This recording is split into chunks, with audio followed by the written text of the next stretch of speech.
ಚಿನ್ನಯ್ಯನಿಗೆ bale ಸಿಕ್ಕಿದ್ರು ಬಿಡುಗಡೆ ಭಾಗ್ಯ ಇಲ್ಲ. ಬುರ್ಡೆ ಗ್ಯಾಂಗ್ನವರು ಇವರಿಗೆ ಸಪೋರ್ಟ್ ಮಾಡ್ತಾ ಇಲ್ಲ. ಈ ರೀತಿಯಾದಂತಹ ಆಕ್ರಂದನ ರಿಪಬ್ಲಿಕ್ ಕನ್ನಡದಲ್ಲಿ ಮತ್ತೆ ಬೇರೆ ಬೇರೆ ಚಾನೆಲ್ಗಳಲ್ಲಿ ಮುಗಿಲು ಮುಟ್ಟುತ್ತಾ ಇದೆ. ವಸಂತ್ ಗಿಳಿಯಾರು, ಕಿರಿಕೀರ್ತಿ ಇವರೆಲ್ಲನೂ ಚಿನ್ನಯ್ಯನಿಗೆ ಜಾಮೀನು ಸಿಕ್ಕಿದೆ, ಅವ್ರಿಗೆ ಸೆಕ್ಯೂರಿಟಿ ಕೊಡೋರಿಲ್ಲ, ಬಾಂಡ್ ಕೊಡೋರಿಲ್ಲ ಅಂತೇಳಿ ಬಾಯಿ ಬಡ್ಕೊಳ್ತಾ ಇದ್ದಾರೆ.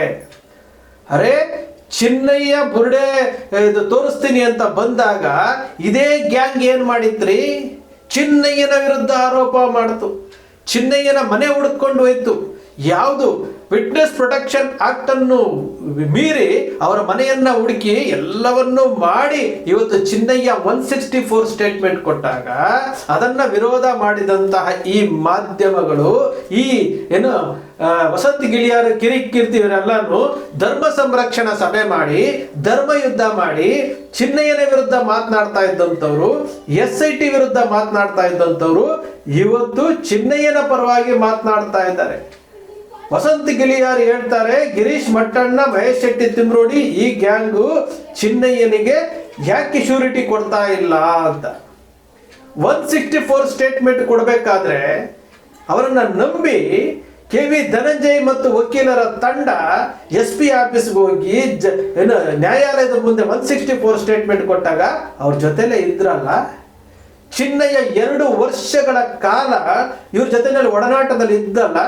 ಅವನು ಹೇಳಿದ್ದಂತಹ ಅಷ್ಟು ಸತ್ಯಗಳು ವಿಡಿಯೋ ಮೂಲಕ ಹೊರಗಡೆ ಬಂದಿದೆಯಲ್ಲ. ಯಾವುದೇ ರೈಟಿಂಗ್ ಇಲ್ಲ, ಯಾರ ಹತ್ರ ಹೇಳಿಸ್ಕೊಂಡು ಕೆಳಗಡೆ ಸೈನ್ ಮಾಡಿಸಿಲ್ಲ. ಸ್ವತಃ ಚಿನ್ನಯ್ಯ ತನ್ನ ಬಾಯಿಯಿಂದ ಹೇಳಿದ್ದಂತಹ ಮಾತುಗಳನ್ನ ಇಂಗ್ಲಿಷ್ ಚಾನೆಲ್ಗಳು ಪ್ರಸಾರ ಮಾಡಿದ್ದಾವೆ, ಕುಡ್ಲಾರ್ ರಾಂಪೇಜ್ ಪ್ರಸಾರ ಮಾಡಿದೆ, ಡಿಟ್ಯಾಕ್ ಪ್ರಸಾರ ಮಾಡಿದೆ. ಮಹೇಶ್ ಶೆಟ್ಟಿ ತಿಮ್ರೋಡಿ ಅವ್ರ ಮನೆಯಲ್ಲಿ ಚಿನ್ನಯ್ಯನ ಜೊತೆ ಅವ್ರ ಕುಟುಂಬದವರು ಇದ್ಕೊಂಡು ಮಾತನಾಡಿರುವಂತ 1 ಗಂಟೆಯ ಆಡಿಯೋ ಇದೆ, ವಿಡಿಯೋ ಇದೆ, ಎಲ್ಲವೂ ಸತ್ಯ ಇದೆ. ಚಿನ್ನಯ್ಯನನ್ನ ಎದುರಿಸಿ ಬೆದರಿಸಿ ಅವನ ಮನಪರಿವರ್ತನೆ ಮಾಡಿ ಇನ್ನೊಂದು ಹೇಳಿಕೆ ಕೊಡಿಸುವಲ್ಲಿ ಯಶಸ್ವಿ ಆದಂತವರಿಗೆ ಚಿನ್ನಯ್ಯನಿಗೆ ಶ್ಯೂರಿಟಿ ಕೊಡಿಸಕ್ ಬರಕ್ಕಿಲ್ವಾ? ಚಿನ್ನಯ್ಯನ ಬಿಡುಗಡೆ ಮಾಡ್ಸಕ್ ಬರೋದಿಲ್ವಾ? ಇದನ್ನ ಹೇಳ್ತಾ ಇರುವಂಥದ್ದು ಎಂತಹ ಜಾಣ ಕುರುಡುತನ ಮಾಡ್ತಾ ಇದ್ದಾರೆ, ಎಂತಹ ಮೂರ್ಖತನದ ಹೇಳಿಕೆ ಕೊಡ್ತಾ ಇದ್ದಾರೆ.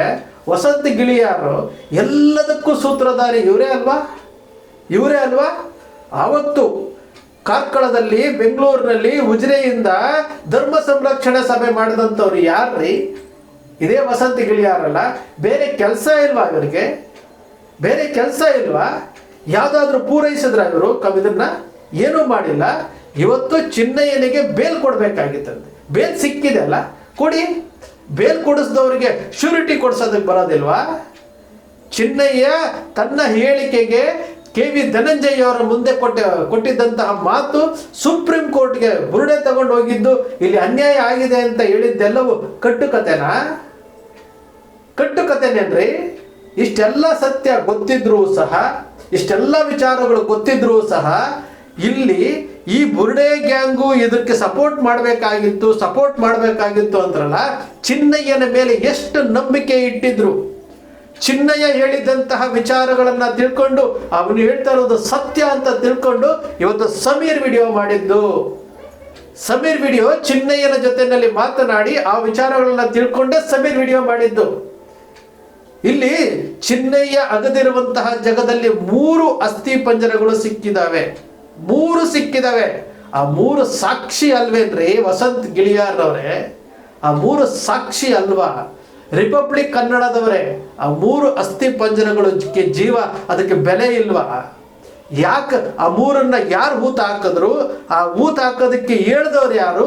ಇವತ್ತಿನವರೆಗೂ SIT ಇವತ್ತಿನವರೆಗೂ ತನಿಖೆ ಮಾಡಿಲ್ಲ, ಇವತ್ತಿನವರೆಗೂ ಅವ್ರಿಗೆ ನೋಟಿಸ್ ಕೊಟ್ಟಿಲ್ಲ. 3600 ಪುಟಗಳ ತನಿಖಾ ವರದಿಯನ್ನು ಕೊಟ್ಟಿದೆಯಲ್ಲ. ಇವತ್ತು ನೋಡಿ, ಕಾನೂನು ಇದೆ, ಕಾನೂನು ಇವತ್ತು ಸದ್ಬಳಕೆ ಮಾಡ್ಕೊಳ್ಬಹುದು ಅನ್ನೋದಕ್ಕೆ ಈ ಹೋರಾಟಗಾರರೇ ಸಾಕ್ಷಿಯಾಗಿದ್ದಾರೆ. ಯಾತಕ್ಕೆ ರೀ? ಇವತ್ತು ದೊರೆರಾಜ್ ಅವರು ಬಂದು ಬೆಳ್ತಂಗಡಿ ಕೋರ್ಟ್ನಲ್ಲಿ ವಾದ ಮಾಡಿ SIT ತನಿಖಾ ವರದಿಯ ಕಾಪಿ ಕೊಡಬೇಕು ಅಂತ ಕೊಡಿಸ್ತಾರೆ ಅಂತಂದ್ರೆ ಇನ್ನು ಈ ಸಂವಿಧಾನದಲ್ಲಿ ಶಕ್ತಿಯನ್ನ ಕಳ್ಕೊಂಡಿಲ್ಲ, ನ್ಯಾಯಾಂಗ ವ್ಯವಸ್ಥೆನಲ್ಲಿ ನಂಬಿಕೆ ಇದೆ ಅಂತ ಅಲ್ವೇನ್ರಿ? ಚಾನೆಲ್ ಅಲ್ಲಿ ಕುತ್ಕೊಂಡು ಯಾರನ್ನ ಹಾಗಾದ್ರೆ ತಪ್ಪೇ ಮಾಡಿಲ್ವಾ? ಚಿನ್ನಯ್ಯನಿಗೆ ಕರ್ಕೊಂಡು ಬಂದು 2 ವರ್ಷಗಳ ಕಾಲ ನೋಡಿ ಇಲ್ಲಿ ಸತ್ಯ ಹೊರಗಡೆ ಬರುತ್ತೆ ಅಂತೇಳಿ ಜಯಂತ್ ಅವರು ತಮ್ಮ ಮನೆಯಲ್ಲಿ ಚಿನ್ನಯ್ಯನ ಇಟ್ಕೊಂಡ್ರು. ಸತ್ಯ ಹೊರಗಡೆ ಬರಬೇಕು ಅಂತೇಳಿ ಮಹೇಶ್ ಶೆಟ್ಟಿ ತಿಮ್ರೋಡಿ ಅವರು ಅವ್ರ ಮನೆಯಲ್ಲಿ ಚಿನ್ನಯ್ಯನ ಇಟ್ಟುಕೊಂಡು ಪ್ರತಿನಿತ್ಯವೂ ಸಹ ಹೋಗಿ ಬರ್ತಿದ್ರು. ಪೊಲೀಸ್ನವರು ಹೋಗಿ ಅಲ್ಲಿ ಬೀಟ್ ಪೊಲೀಸ್ನವ್ರು ಹೋಗಿ ಬರ್ತಿದ್ರು. ಡೈರಿನಲ್ಲಿ ಎಂಟ್ರಿ ಆಗ್ತಿದ್ರು. ಯಾತಕ್ರಿ ಇಲ್ಲಿ ಅನ್ಯಾಯ ಆಗಿದೆ ಅಂತೇಳಿ ವಸಂತ ಗಿಳಿಯಾರು ಆ ಸಂದೇಶ್ ಮೇಲೆ ಏನು ಆರೋಪ ಮಾಡ್ತಾ ಇರುವಂಥದ್ದು, ಇನ್ನೊಬ್ಬರ ಮೇಲೆ ಆರೋಪ ಮಾಡ್ತಾ ಇದ್ರಲ್ಲ, ಕಣ್ಣು ಮುಂದೆ ಇದೆಯಲ್ರಿ ಸತ್ಯ, ಕಣ್ಣು ಮುಂದೆ ಇದೆಯಲ್ಲ ಸತ್ಯ. ಇವನು ಹೇಳ್ತಾರೆ ಮಿಸ್ಟರ್ ಕಿರೀಟಿ ಏನು ಕುತ್ಕೊಂಡು ಸ್ಟೋರಿ ಹೇಳೋದು ನೋಡಬೇಕು ವ್ಯಕ್ತಿ. ಅವನ ಚಾನಲಲ್ಲಿ ಕುತ್ಕೊಂಡು ಸ್ಟೋರಿ ಹೇಳ್ತಾನೆ ಮನುಷ್ಯ. ಇವರು ಬೇಲ್ ಕೊಡ್ಬೇಕಾಗಿತ್ತು, ನೀನೇ ಕೊಡಪ್ಪ.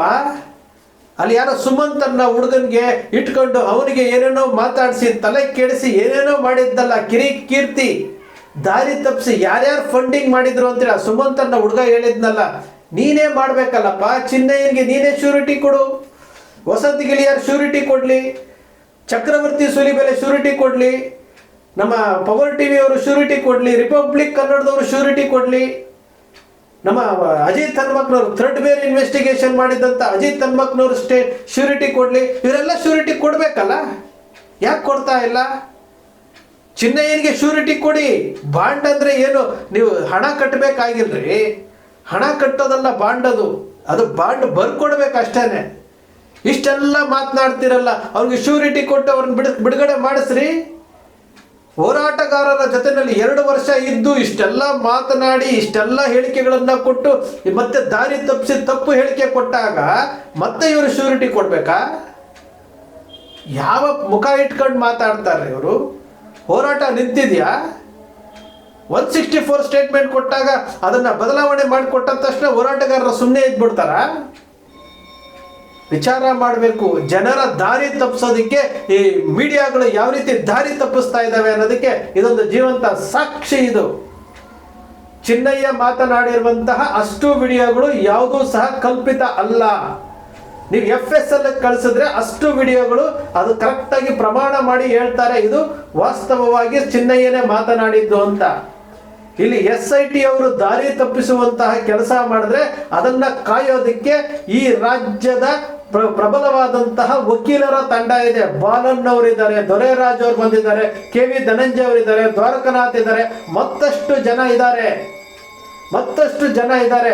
ಅದನ್ನ ಫಾಲೋ ಅಪ್ ಮಾಡಕ್ಕೆ ಹೋರಾಟಗಾರರು ಇದ್ದಾರೆ. ಇಲ್ಲಿವರೆಗೂ ತಗೊಂಡ್ಬಂದು ಇಷ್ಟೆಲ್ಲ ಕಷ್ಟ ಅನುಭವಿಸ್ಕೊಂಡು SIT ನಲ್ಲಿ ಹಲ್ಲೆ ಒಳಗಾದಂತಹ ಜಯಂತ್ ಇದ್ರು ಸಹ ಆ ನೋವನ್ನ ನುಂಗಿಕೊಂಡು ಈ ಹೋರಾಟವನ್ನ ಅಂತಿಮ ಹಂತಕ್ಕೆ ತೆಗೆದುಕೊಂಡು ಹೋಗೋದಕ್ಕೆ ಪ್ರತಿಯೊಬ್ಬರೂ ಸಹ ಇವತ್ತು ಇಡೀ ರಾಜ್ಯದಲ್ಲಿ ಈ ಪ್ರಕರಣವನ್ನ ನೋಡ್ತಾ ಇದ್ದಾರೆ. ವಸಂತ ಗಿಳಿಯಾರ್, ಕಿರೀಟಿ, ಚಕ್ರವರ್ತಿ ಸೂಲಿಬೆಲೆ, ರಿಪಬ್ಲಿಕ್ ಕನ್ನಡದವರೇ, ನಿಮ್ಗೆ ಹೇಳ್ತೀನಿ ಕೇಳಿ, ನೀವು ಯಾವುದನ್ನು ಗುರಿ ಮುಟ್ಟಿಲ್ಲ. ನೀವು ಯಾವುದನ್ನು ಗುರಿ ಮುಟ್ಟಿಲ್ಲ. ಸುಮ್ಮನೆ ಸೋಷಿಯಲ್ ಮೀಡಿಯಾದಲ್ಲಿ ಹಾಕಿ ಮೀಡಿಯಾಗಳು ಸ್ಯಾಟಲೈಟ್ ಚಾನೆಲ್ಗಳಲ್ಲಿ ನಿಮ್ಗೆ ಅವಕಾಶ ಕೊಡ್ತಾರೆ ಅಂತ ಕುತ್ಕೊಂಡು ಮಾತಾಡೋದಲ್ಲ. ಸತ್ಯ ಯಾವುದು ಅಸತ್ಯ ಯಾವುದು ಅಂತ ತಿಳ್ಕೊಳ್ಳಿ. ವಸಂತ ಗಿಳಿಯಾರ್ ಬೇರೆ ಏನಾದರೂ ಕೆಲಸ ಇದ್ರೆ ಮಾಡ್ಕೊಳ್ಳಿ. ಯಾತಕ್ಕೆ ಯಾರನ್ನೋ ಉಳಿಸೋದಕ್ಕೆ ಆ ಊತ ಹಾಕಿರುವಂಥ 3 ಅಸ್ಥಿ ಪಂಜರಗಳು ಯಾರದ್ದು ಅಂತೇಳಿ ಇವತ್ತಿನವರೆಗೂ ಬಾಯಿನಲ್ಲಿ ಬಂದಿಲ್ಲ ನಿಮಗೆ. ಅದು ಯಾರದ್ದು? ಬಂಗ್ಲೆಗೂಡದಲ್ಲಿ ಸಿಕ್ಕಿದಂಥ ಆ 7ರಿಂದ 8 ಅಸ್ಥಿ ಪಂಜರಗಳು ಯಾರ್ದು ಅಂತ ನೀವು ಇವತ್ತರೆಗೂ ಹೇಳಿಲ್ಲ. ಇದು ವಾಸ್ತವ ಸತ್ಯ. ಜನರನ್ನ ದಾರಿ ತಪ್ಪಿಸೋದಕ್ಕೆ ಹೋಗ್ತಾ ಇರುವಂತ ಈ ವಸಂತ ಗಿಳಿಯಾರು, ಚಕ್ರವರ್ತಿ ಸೂಲಿಬೆಲೆ, ಕಿರೀಟಿ ಇವರುಗಳು ಅರ್ಥ ಮಾಡ್ಕೊಳ್ಬೇಕು. ಸತ್ಯ ಯಾವತ್ತಿದ್ರು ಗೆಲ್ಲುತ್ತೆ ರೀ, ಮಿಥ್ಯ ಯಾವತ್ತಿದ್ರು ಸೋಲುತ್ತೆ. ಚಿನ್ನಯ್ಯನಿಗೆ ನೀವು ಬೇಲ್ ಕೊಡಿ, ಯಾರು ಬೇಡ ಅಂತಾರೆ. ಚಿನ್ನಯ್ಯ ಹೋರಾಟಗಾರರ ಪರವಾಗಿ 2 ವರ್ಷದಿಂದ ನಂಬಿಕೆಯ ಮೇಲೆ ಇದ್ದಿದ್ರೆ ಇವತ್ತು ಚಿನ್ನಯ್ಯನನ್ನ ಬೇಲ್ ಕೊಡೋದಲ್ಲ, ಬೇಲ್ ಕೊಟ್ಟು ಬಿಡಿಸ್ಕೊಂಡು ಬರ್ತಿದ್ರು ಅವರು. ಸ್ನೇಹಿತರೆ, ಸತ್ಯ ಯಾವತ್ತಿದ್ರೂ ಗೆಲ್ಲಬೇಕು. ಅಸತ್ಯ ಯಾವತ್ತಿದ್ರೂ ಒಂದು ದಿವಸ ಪಾತಾಳಕ್ಕೆ ಹೋಗುತ್ತೆ. ನಿಮ್ಮ ಅಕ್ಷರ ಮೀಡಿಯಾ ಯಾವತ್ತಿಗೂ ಸೃಷ್ಟಿ ಮಾಡೋದಿಲ್ಲ, ಕಲ್ಪನೆ ಮಾಡೋದಿಲ್ಲ, ವಾಸ್ತವದ ವಿಚಾರವನ್ನು ವಿಶ್ಲೇಷಣೆ ಮಾಡುತ್ತೆ. ನಿಮ್ಮ ಅಕ್ಷರ ಮೀಡಿಯಾದ ವಿಶ್ಲೇಷಣೆ ನಿಮ್ಗೆ ಇಷ್ಟ ಆಯಿತು ಅಂದರೆ ಸಬ್ಸ್ಕ್ರೈಬ್ ಆಗಲಿಲ್ಲ ಅಂದರೆ ಸಬ್ಸ್ಕ್ರೈಬ್ ಮಾಡ್ಕೊಳ್ಳಿ. ಪಕ್ಕದಲ್ಲಿ ಕಾಣುವಂಥ ಬೆಲ್ ಐಕಾನ್ ಪ್ರೆಸ್ ಮಾಡಿ, ಶೇರ್ ಮಾಡಿ, ಪ್ರೋತ್ಸಾಹ ನೀಡಿ.